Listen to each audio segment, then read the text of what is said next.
How do you know if you're live? Will someone in the comments tell us if we're live? We're live. It says We're it live. in the top It left says corner. live. That's what it. Okay, cool. Hey, Brian, friend, joined by some friends. I don't know how many friends we have on there, but yeah. So we wanted to. It's essentially we've been doing this for a little over 2 months. So happy 2 month anniversary. I don't know what you get for the 2 month anniversary. It doesn't matter. Like a T-shirt, maybe a T-shirt. Yeah. Speaking of T-shirts, you see this, Brian? Yeah, I'm jealous. I know. Pretty cool. So speaking of T-shirts, starting tomorrow, you're getting kind of a sneak preview of what I'm wearing. I'll move the mic a little bit, but this will be our games merch. So you get to see the front. You're gonna have to wait to see what's on the back tomorrow when we go live with the pre-orders. It'll approximately go on for a week, Monday through Friday. We got like 3 colorways. We got a couple other things lined up for the games, but this is going to be a pre-order for the games. And we are told that pretty much if you hit it during a pre-order, you will get your merchandise, your shirt before the game. So that way, In North America, in at North least in the America, United States, and international, we yes, can't guarantee. yeah. So North America, particularly the United States. Sorry, Mexico and Canada. It's worth a shot though. You can try it if you want. But And there will also be merch in Madison for people that are going there, and you'll be able to find that at the Paper Street Coffee booth. So you got 2 options: pre-order, which is going to be starting Monday, and then up in Madison as well. Matt already tied Beat us to it. You already beat us to it. Oh, geez, way to go. Well, can appreciate we that. show us a picture of it? Tag us on Instagram. Yeah, definitely. Yeah, Love stuff to like see that. it. Please tag us. We'd love to see it. We promise we won't send anyone after you for copyright infringement or anything. But yeah, so merch coming out exclusive for the games. It's really cool. Brian, we both love it. Chad did an amazing job as always. And for those who don't know, Chad Mueller, he's basically what Brian says, the third person on the tripod, right? Is that what you call him? Yeah, absolutely. It's the 3 of us that kind of started out on this, and he does a lot of the stuff that you and I either can't do or don't want to do. We had a few little tweaks to the design, as you can see there on PC shirt, with the smiley face and the capital woven into the original logo. So Ken over at Tripperworks and Chad Mueller are responsible for those things. Yeah. So I thought you told him I couldn't do that tonight. I know it wouldn't be PC and the pups without the pups showing up, right? But anyways, so yeah, again, merchandise will be dropping out tomorrow for pre-orders. Go Monday through Friday. Please look out for that. We'll be showing something on our Instagram and of course our website as well. Speaking of which, another way you can support us is through Patreon. Brian, you want to talk about that? Yeah, we're continuing to look for some opportunities to support the people who are supporting us. But if you aren't interested in doing that, Patreon's the best way. It's one of my kind of commitments to the company is to not have anything be behind a paywall. So everything that I produce, that I write, any of our writers produce, anything that's video, everyone will be able to see it. In a few instances, there's some early release opportunities if you are on Patreon, and we are consistently talking about some other things that we might do.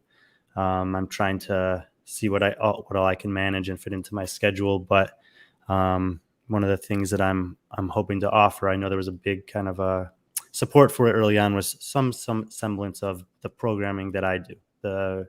After 10 years of doing CrossFit and what I'm able to do and manage with the schedule that I have, which, as we're going to see today, is going to be a little bit crazy in the fall. Yeah, and that's how you get friendly. We haven't decided what we're going to call it. Maybe Friendly Fit or something like that. I don't know. Thankfully, a lot of options with the name Friend. Yeah, exactly. But I would say I would do a programming, but it just consists of deadlift and eating. So, So some people might be interested in that. Yeah, there are some people. So if you're interested in like a deadlift workout and eating, give me a holler. Yeah, so I will address Sarah's question about the painting behind me, since it is. I have obviously moved to Charlotte, North Carolina now, and as people who've been watching the things that I go on for a long time know, I had that one painting with the donkey in the background for the longest time. This is a painting by the same person, actually. I moved the donkey one over there so I can look at it, and you guys cannot. This one used to be in my kitchen, but I put it over here, and it's a montage of a bunch of different um, features of the town that I lived in for the 2 years I was there. The town is called Monte Cristi in the Dominican Republic. Actually, also featured in Fast and the Furious 7 as a getaway place for them. So again, this is a custom painting that I had done while I was living down there. Yeah, and as you can see, the cards are still there. So our buddy Wad Zombie, he'll appreciate that. You can probably see mine. They're there somewhere. I see them up there. Yeah. But speaking of which, I know this wasn't on our original itinerary, but we are in the process of hopefully getting at least 2 or 3 more cards out of athletes before the games. Right now, yeah, I think they're actually probably kind of waiting on me in terms of pictures. So that's on my list of things to do. But yeah, it's been a while. It's been a while Yeah. since we've released any, but Wad Zombie, Tyler Watkins, PC, and myself kind of work on those, and there should be a few coming out here in the next week or two. Yeah, and if you haven't followed like Wad Zombie, he's actually really liking this whole card as a card collector myself. But he actually created his own company. I believe it's LLC. It's called Mint. So right. it's so if you give a follow on Instagram, it's called Mint MINT. It's basically an offspring of Wad Zombie, and it'll just be more card specific. We have a lot of great ideas. Hopefully, we'll do some things. With some of the things we're going to talk about, maybe we can incorporate the cards and maybe like limited edition sets for some of the things we're going to talk about later on in the show. But let's talk about some of the stuff that we've been doing in 2 months. Obviously, you've seen a lot of the rankings, power rankings, but let's talk about some more recent things. And this is something me and Brian, we originally talked about before we even started B.Friendly, was coming up with rankings based on eras. And Brian was able, Brian, obviously he has his list, but he wants to be as objective, I guess, as possible. So he brought in John Young to kind of help out with that. And I think we came up with a pretty good list. So Brian, if you want to talk about that, I'll pull that stuff up. Yeah, in case you haven't seen them, I did on my own the ranch era rankings. I just chose top 10 men and top 10 women from the ranch era based on, their performances during those 3 years. I think it went pretty well, but I did feel like to some degree it would have been nice to have someone else to kind of bounce some thoughts off of when kind of sorting those out. So called up John Young. John and I have had a lot of debates over the years when it comes to rankings of modern day athletes, and I thought it'd be fun to look back at the Carson era. I think for a lot of people who've been doing CrossFit or following the sport of CrossFit for a long time, that period of time has a special place in their hearts and their memories. And I think that in doing this with John, he and I were able to get some of that nostalgia. We actually did some kind of raw behind the scenes YouTube videos. He and I both submitted lists, and then we kind of talked about why we put different athletes in different orders on those lists, and ultimately came up with a top 30 for both the men and the women during the Carson era of the 7 years that they were in the suburbs of Los Angeles. So if you're, a fan of those things and haven't seen them yet, or if you're trying to learn a little bit about the history of the CrossFit Games, as I try to do every year prior to the next version of it, you can check out those articles and those podcasts, and hopefully you guys have fun with it like we did. Yeah, so the podcasts are already out are the Ranch era men and women and the men for the Carson era. And tomorrow will be the debut of the women's Ranch era video with John Young, Brian, and myself. And I want to say, as a fan, as a fellow analyst and a fan of the history, it was really cool to be a part of those conversations and to kind of see it behind the scenes. And Brian challenged me to find pictures of these athletes. And a shout out to CrossFit Facebook, CrossFit LLC. I'm gonna give them a shout out to because on their the game's Facebook page, they actually have a pretty good. They have photo albums, and it goes all the way back to 2010.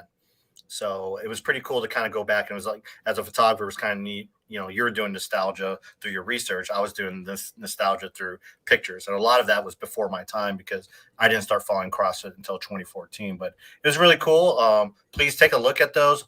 If you go to the rankings portion on the top of our page, and it's under historical rankings, that's where we'll keep a lot of this. And what's currently and you're probably wondering why there's only 2 eras. Well, we're in a 3rd era. And Brian, explain why we're not going to put out a 3rd era right now. Yeah, so the Madison era is the current era in terms of location that's existing within the sport of CrossFit. This will be the 6th CrossFit Games hosted at Madison. There was the 2020 games that existed during that time that didn't take place there. And then next year, 2024, I believe, or we're led to believe, will be the final year in Madison. And then following that 2024 CrossFit Games, we'll do a Madison era rankings, and then we'll have kind of 3 rankings across 3 different eras. And I mean, I can already tell you there's going to be,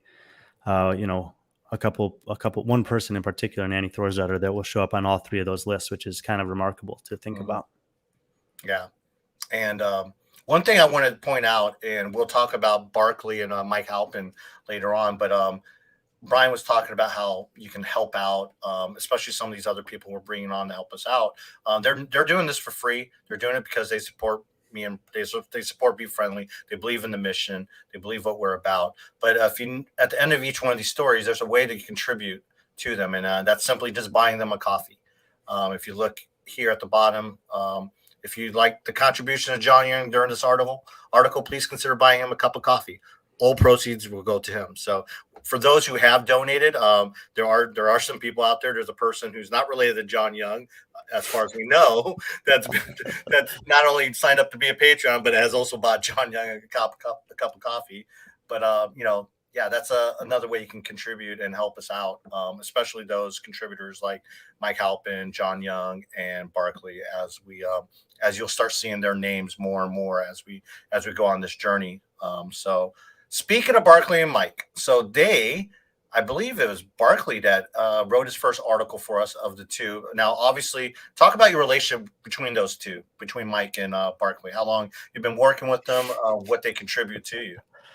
I've known them both for well over a year now in some different capacities. If you have been watching our YouTube stuff or listening on the podcast, you might have heard them when we did the cross semifinal leaderboard. I invited them on for that because they kind of made those things, and then the 3 of us took an in-depth look at semifinals to try to understand some different storylines, athlete stories, patterns that emerged during the semis that could be kind of good guiding lights for future versions of the CrossFit Games season next year, but also relevant to this year's CrossFit Games and some patterns that we thought were worth highlighting. So if you haven't already checked that out and you want to get to know who those guys are, it can be a good idea. They are going to be producing some content for us specifically over the next month. During the CrossFit Games, I'll be working for the broadcast as I usually do, and it's pretty difficult for me to write during that time with all the meetings that we have and the pre-production, post-production, and then obviously covering the events. So it was important to me that we still have some written content going out, and I wanted to get you guys familiar with Mike and Barkley ahead of time. So this is an article that Barkley wrote. It's a history of movements by category at the CrossFit Games. It's not too long to read it, 4 minutes, and he breaks down over the history of the games some different patterns that have emerged, movements that have been there every single year, movements that have been there more recently. And this is just kind of an example of the kind of work that he thrives in and loves to do, which is gathering data and then presenting it in simple to understand ways that tell stories that are meaningful to the audience. So this is the first article published by him. And like PC said, if you want to support him, buy him a coffee, let us know that it's for Barkley, and we'll make sure that gets to him.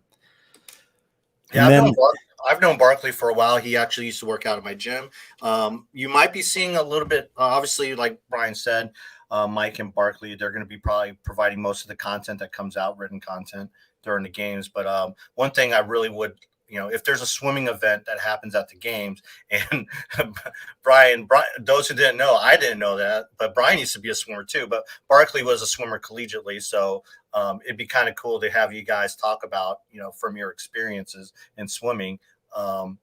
Just if there's a swimming event, that's kind of stuff that we're going to bring to the games that you probably won't see anywhere else, in terms of just expert analysis, and that's the kind of stuff we're looking for. Yep. And then on Mike Halpin, some of you guys will be familiar with him from a variety of different ways that he's been getting involved with the sport of CrossFit over the last year. And he will also be doing some data analysis and writing for us at the games. Article that he's recently published is a little deep dive that he did into a podcast that Chase Ingram did with Dave Castro a couple months before he got fired, almost 2 years ago now.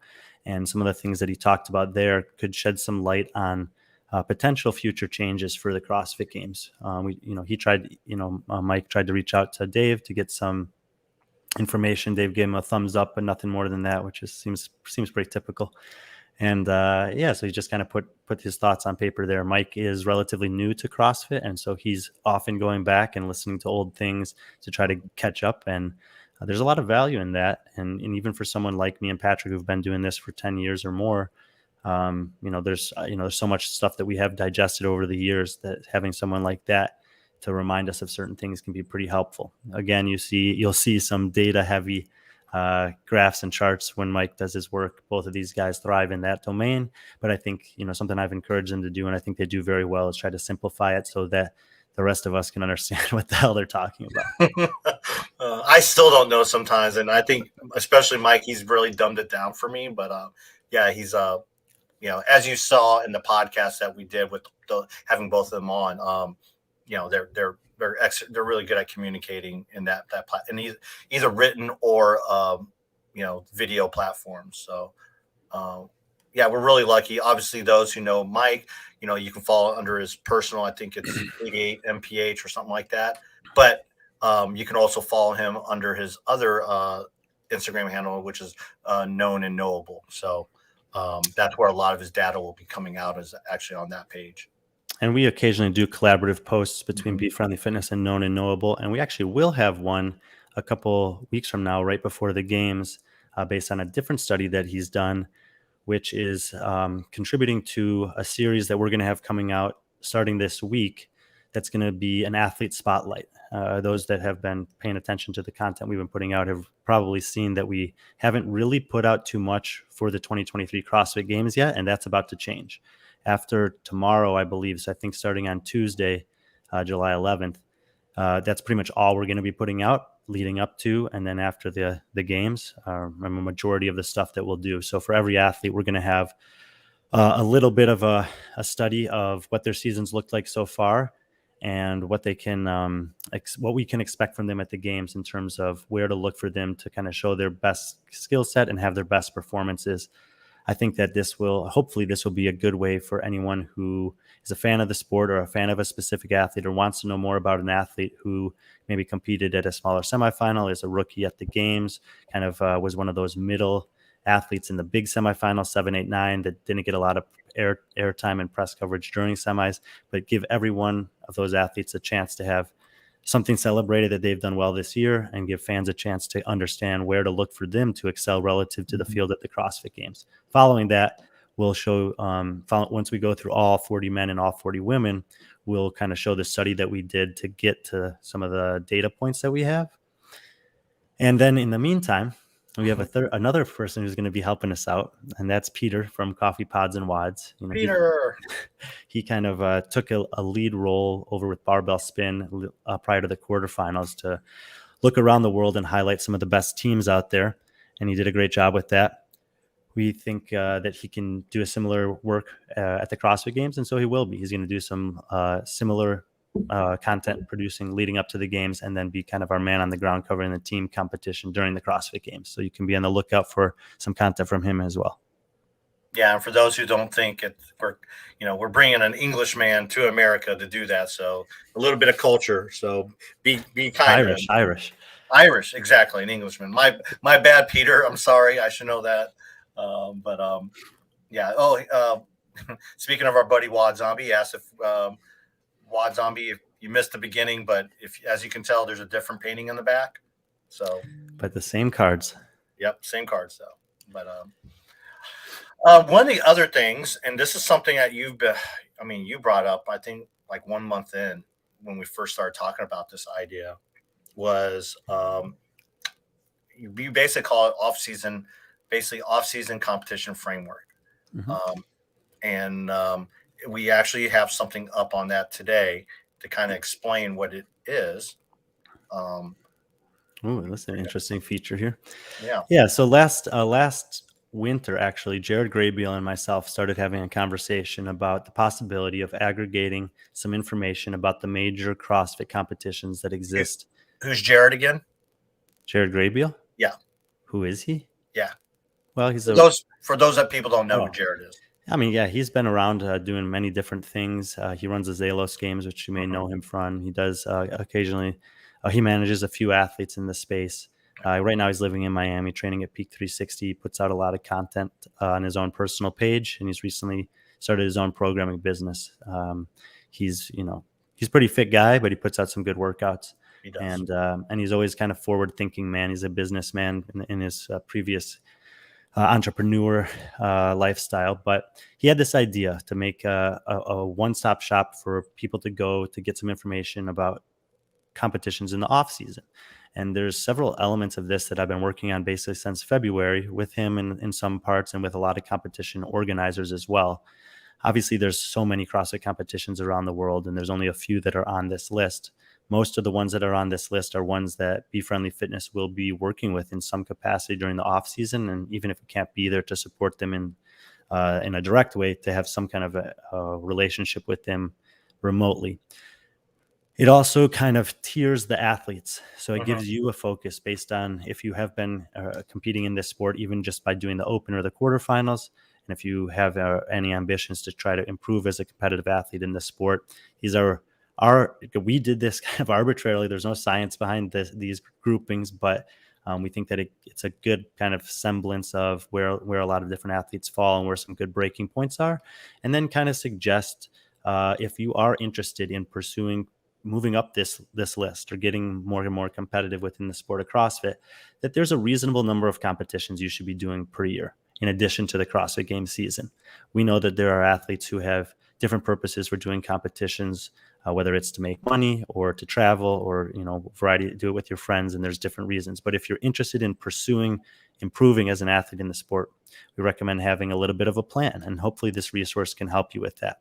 So we just published this today. You guys can look through it a little bit, and as you go further down, you'll see what some of these competitions are. And a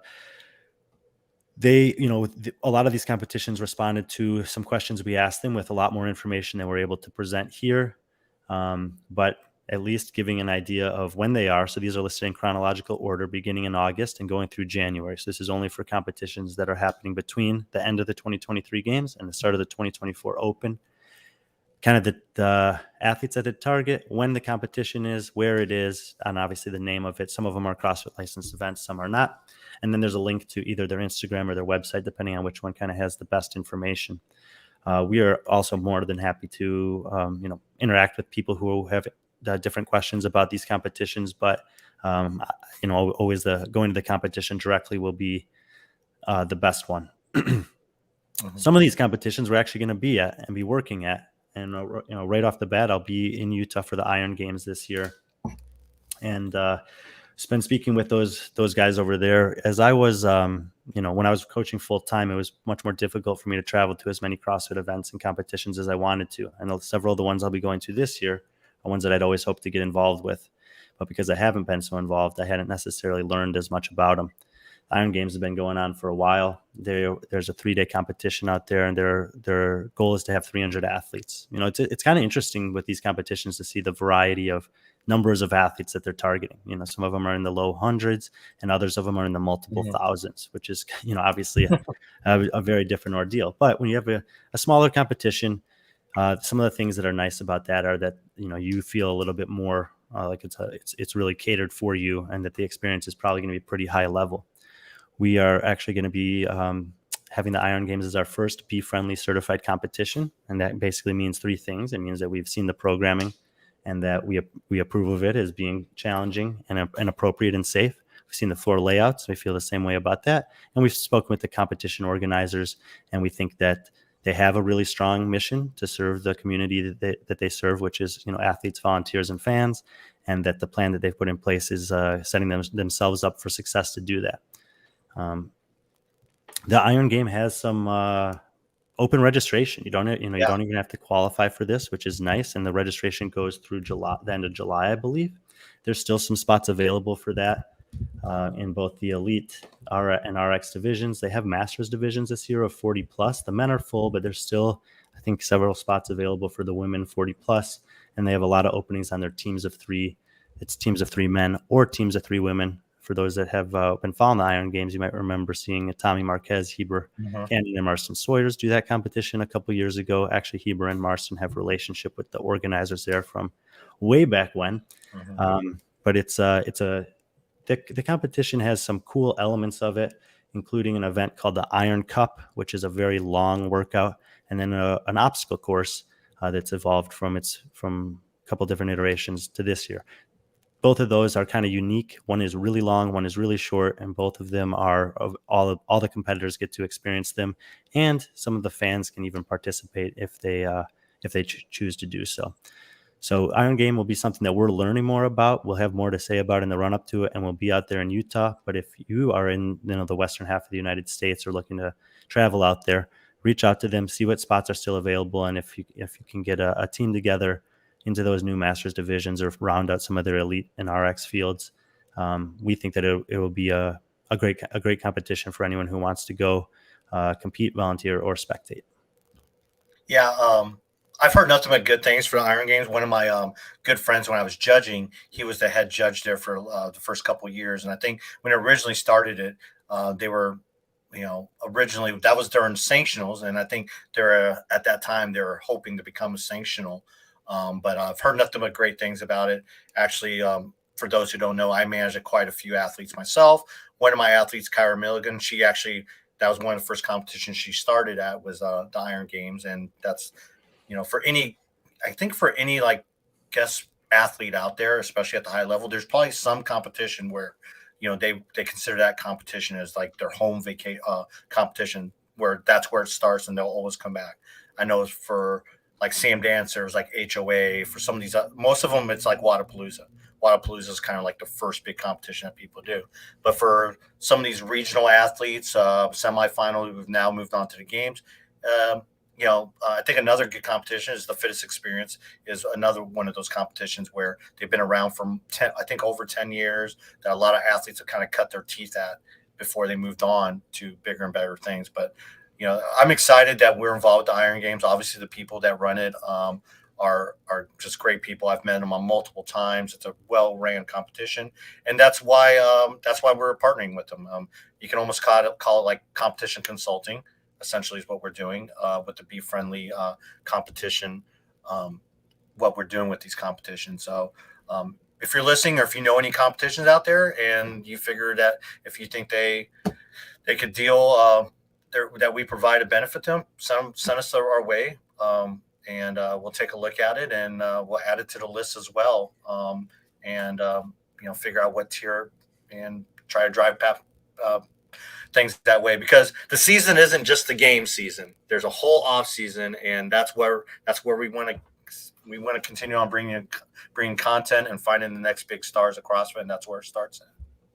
Yeah, and speaking of the next big stars and cutting your teeth in this sport, the second event that we'll be partnering with this off-season, then the weekend after the Iron Games, is the Pit Teen Throwdown. Mm-hmm. I actually was supposed to go there a couple years ago and ended up not being able to make it. But I've had communications with both Stephanie Price and Brock Yost over the years. They are extremely passionate about providing an opportunity for the athletes that are younger in this sport to compete. They have 3 divisions this year spanning from 14 to 22. The 14, 15, and 16, 17 divisions are pretty mainstream. And then they did have an 18, 19-year-old division this year. This year it's 18 to 22 years old. And it's the idea here is that it's somewhat of a collegiate division. They believe that there's a lot of potential for introducing something like that to the space of CrossFit, because as we know, as people who are watching athletes come through the teenage ranks at the CrossFit Games and then attempt to make it in the elite individual fields, it's very difficult. Obviously, we have seen some women, females have some success in that regards, and some of the men are starting to do so with guys like Dallin Pepper and Cole Grieshaber and Tudor Magda and James Sprague, but it's few and far between. And I think this is a great idea, because if you have even if it's once a year, a chance to go there and compete against your peers, it's in almost every other sport, this opportunity exists where you can go to college and you can play a collegiate sport. You can walk onto the club team, or you can play intramural, but you have an opportunity to do that against your peers in a variety of different settings. And that hasn't really existed for the sport of CrossFit up to this point. So they're introducing that this year. The 18 to 22 division is you can sign up for it. For the women's division, it's actually full. The men still have 8 spots remaining out of 20. So if you're a male athlete or know a male athlete who's in that 18 to 22 age range, the workouts are geared towards that division, but they're by no means easy. They'll be challenging workouts, and you get to compete against your peers. I think it's a great thing that they're providing, and I'm hopeful that we will get some guys to sign up and round out that field there. Yeah, I was actually lucky enough to attend the first one they had in 2019. Right before COVID shut down the teen division, and what they're doing out there, the prices are doing out there. It was cool. I got to witness Mal O'Brien. She dominated. Tudor dominated. It was kind of neat because there's a lot of teen athletes, especially in that 14 and 15, that I've actually seen that are now just graduating into the. I think one of them still. Yeah, it's their last year in the teen division. A couple of those athletes. The Haley Rolfs are out there. I saw her when she was just starting off as a 14-year-old there, and now to see her, 2 years later, just be one of the top teams in the country. And they do a great job. It's an outdoor event. They actually have a pretty cool indoor facility as well. It has almost like a summer camp atmosphere to it. And they usually have some brutal events. They have this really giant hill that they can run up. They've done with sandbags and all types of other things. It's kind of like a rite of passage for any athlete that trains out there. Oh, and it looks like our friend Bella Martin's going to be making an appearance as the MC. That's right. That's big time for them. It's a big time competition when you get Bella Martin to MC your event.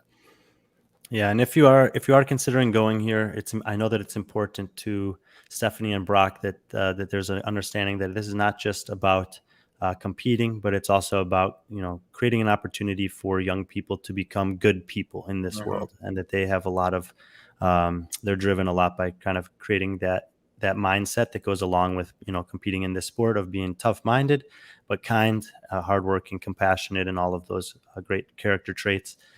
So those will be the first 2 stops on our tour this off season. I'll be at both of them, providing some kind of media coverage, some kind of a live stream, hopefully for each of them, for anyone who wants to follow along. Again, if you're able to, or interested, or looking to sign up for a competition early in the off season, both of those could be good options. And then we'll just mention one other one as long as we're here. Straight from Michigan, I'll be heading over to Madrid for the Madrid CrossFit Championship this year.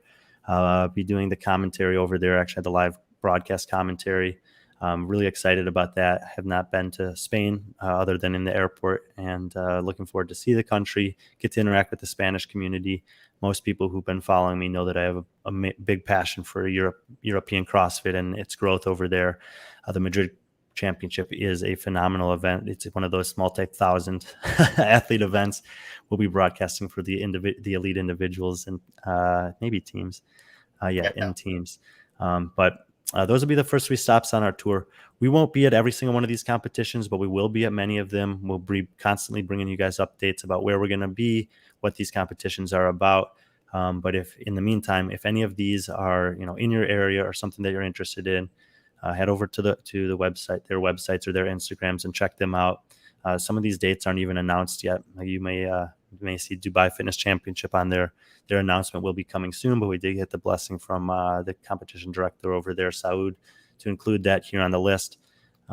So good place to reference if you want to see what's going on in the off season. And of course, we'll continue to have information about the ones that we'll be at and the ones that we're supporting from afar.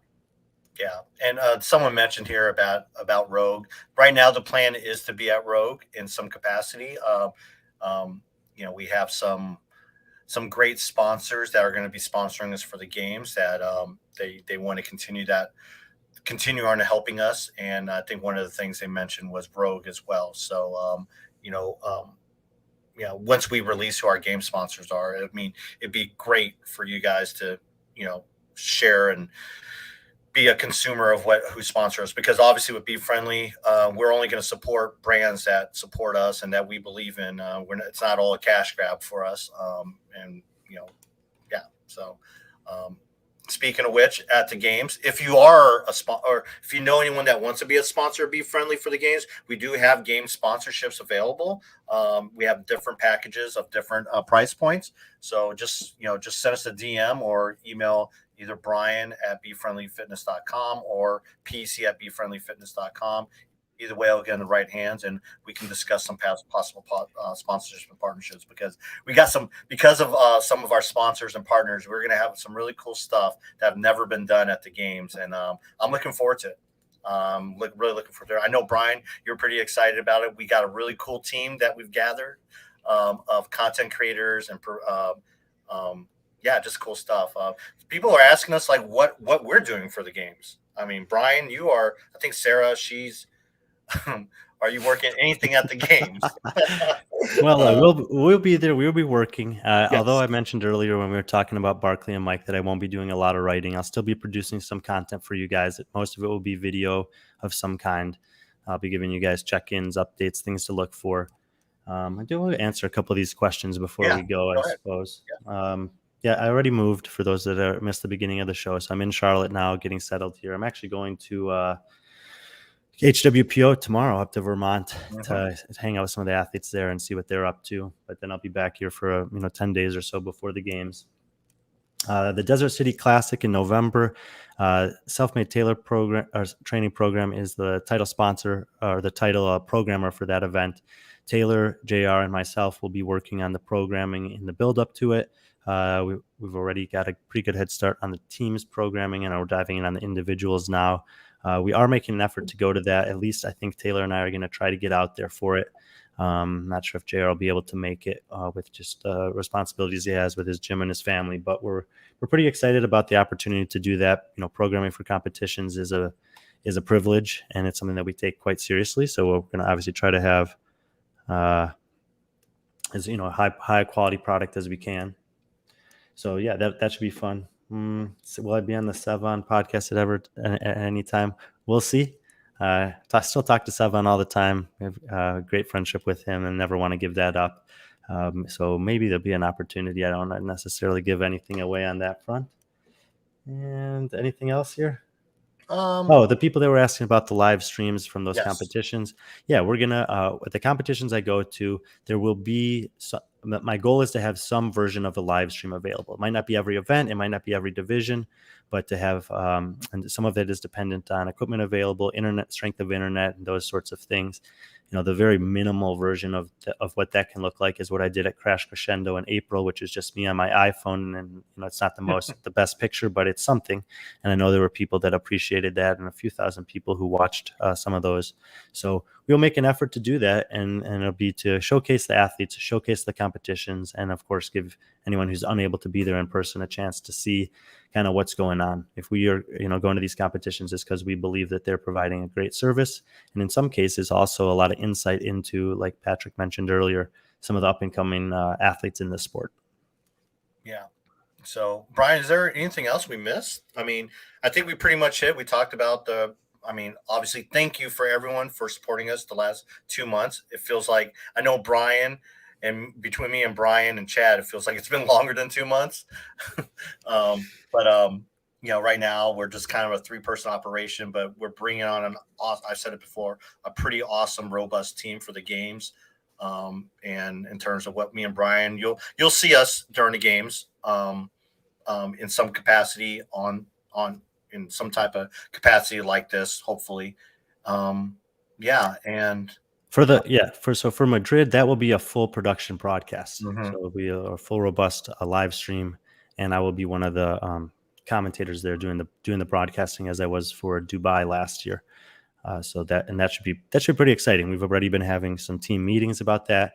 I've had a chance to see the workouts and review them with the competition team, and really think that competition is going to be kind of even a step up from what they were last year. I think they learned a lot from the feedback that people gave them, and that they have, like many competitions do that we've been talking to, some ambitions to continue to provide a better and better service every year for their communities on site and also around the world in this case. Yeah. Team. I mean, yeah, we are a team tripod, but there are a lot of other people that have helped us get to the point we are right now. Alex, one person I want to bring up is Alex Soroka. We wouldn't have this YouTube channel and our podcast if it wasn't for him. He kind of showed us the way. And I mean, we wouldn't be where we're at right now without him. He kind of stepped it up for us and did it with no cost, and he just wanted to help out. But he's a busy man. He's one of the top content creators in the sport, and with the games coming around the corner, we just, yeah, it just can't say enough about him. So go follow him, Shots by Soroka, and give him a shout out for helping us out as well. Yeah. If you missed it earlier in the show, we're going to have a lot of content on the CrossFit Games athletes specifically starting this Tuesday and running for a couple weeks. And then I know some people were asking, but I will put out my predictions or rankings, however you like to say them, for the CrossFit Games teams, women and men, right before the games start. I usually like to keep those pretty tight until the few days before competition, but those will be coming out. I'll already be in Madison when they get released, so I might release them with a little bit of some of video content and footage from maybe not the Alliant Energy Center, but somewhere around Madison during that time. So you can you'll see plenty of people putting out their stuff in the build up to that, but I'll keep mine until pretty close to the end. Yeah, and you'll just see me walking around, probably carrying an athlete's bag. So I'm going to be managing 5 athletes at the games. So that's basically where most of my work's going to be concentrated on. 6 if you count Brian. I gotta make sure Brian gets to where he needs to be, and if he needs anything like foot massages, I'll find someone to give him a foot massage. Certainly not you. No, exactly. Yeah. So again, for those who came on our first live show, we apologize if we suck, but we don't. At least Brian doesn't. Brian's a pro at this. Yeah, some people have been asking if we were ever going to go live, so we want to give it a try. This is just mostly an update of what we've been up to and what you're going to see in the build up to the games, what you're going to see after the games, and as we've been trying to mention, if you like what we're doing and you want to support. Definitely not. And you want to support us going forward. The best way to do that is through Patreon. We'll have the new merch dropping tomorrow for the pre-order, and obviously be on site in Madison as well at the Paper Street Coffee booth. So anything that you guys can do to support us, if you like some of the content creators we have, like Mike Halpin, Barkley Dale, John Young, buy a coffee on our website. Let us know that it's for them, and we'll get that stuff to those guys. Yeah. So I think that's all we got. But like Brian said it all. We appreciate you spending the last 40 minutes with us on a Sunday. And signing off. Be friendly, our friends.